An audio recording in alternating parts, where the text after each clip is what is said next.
Autre titre du journal, les rivières Chikapa, Kwilu et Kasaï en RDC affectées par une pollution causée par des déchets toxiques provenant d'une usine angolaise de diamants. Cette pollution aux allures de catastrophe écologique inquiète également les populations riveraines du fleuve Congo. Alexis de la Rivière nous en parle.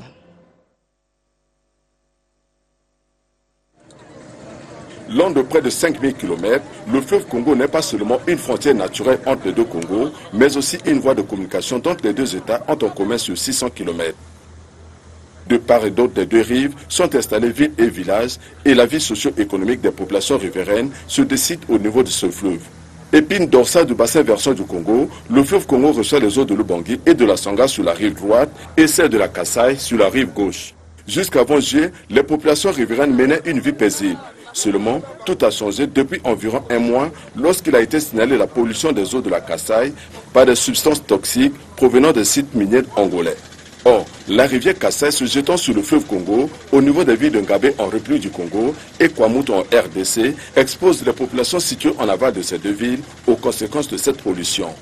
Pollution des eaux, pollution atmosphérique également par des embarcations de fortune qui utilisent des moteurs diesel Dongjiang de marque chinoise appelés en langage des navigants Takadaka.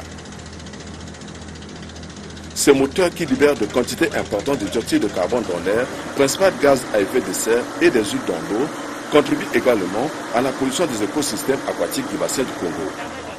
À la l'heure où ces embarcations commencent à gagner le terrain, si aucune mesure n'est prise pour limiter la propagation de ces moteurs sur le fleuve Congo, ce deuxième poumon écologique mondial après l'Amazone risquera de devenir le deuxième poumon de pollution mondiale.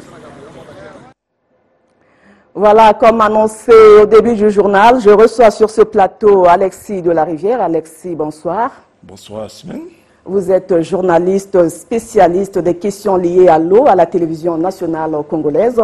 Mais ce soir, je vous reçois sur ce plateau en qualité du président du réseau des journalistes pour l'environnement et de la promotion des peuples autochtones pour parler de la pollution des eaux dans les rivières de Kasaï et Kwilu en RDC. Alors, Alexis, une question simple. Oui. En quoi cette pollution nous concerne ?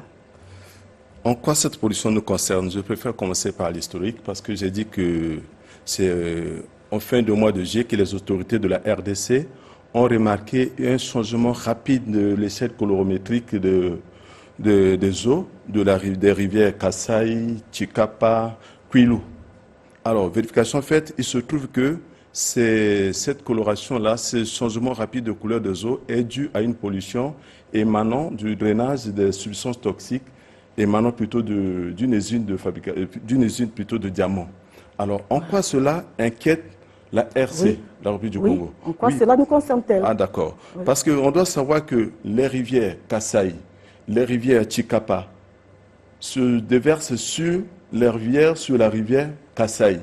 Kasaï est un affluent du fleuve Congo du côté de la rive gauche. Alors, ces eaux polluées-là, déversées sur la rivière Kasaï, se déverse sur le fleuve Congo au niveau de Kwamutu et Ngabé. Alors, tout le long de l'embouchure de cette rivière se trouvent les localités bâties de part et d'autre. Voyez-vous? Donc, les populations situées le long, en aval de Ngabé et de Kwamutu sont exposées aussi à cette pollution. Voilà pourquoi je dis que cette situation intéresse aussi le Congo. Pourquoi? Parce que nous avons en commun ce fleuve. Est-ce qu'il y a des graves conséquences?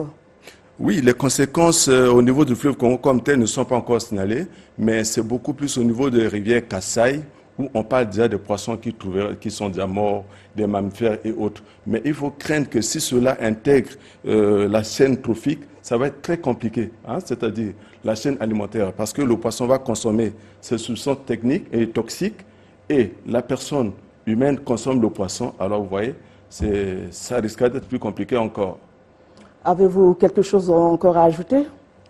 Oui, il faut peut-être qu'il y a des gens qui se disent, mais est-ce que cela concerne aussi Brazzaville, concerne aussi Kinshasa? Je dis oui. C'est ça la question. Je dis oui, pourquoi? Parce que Brazzaville et Kinshasa sont situés en aval. Ces eaux souillées qui partent de la rivière Kasaï se retrouvent à Brazza. Alors, voyez-vous, tout le long de Brazzaville et plutôt du fleuve Congo, surtout les villages, même les populations qui voyagent dans les bateaux, elles ne consomment plutôt que de l'eau du fleuve. Voyez-vous, Donc les populations ou encore ces villages sont situés dans les zones vulnérables. Toutes leurs activités se font sur le fleuve. L'eau de consommation, c'est toujours cette eau du fleuve. Donc il faut déjà attirer l'attention des populations riveraines, que les autorités essaient un peu de voir. Parce qu'on ne doit pas dire que la situation se passe seulement sur les autres en RDC. Mais ces eaux-là nous sont communes. Elles arrivent jusque sur nous. Donc nos populations aussi sont exposées.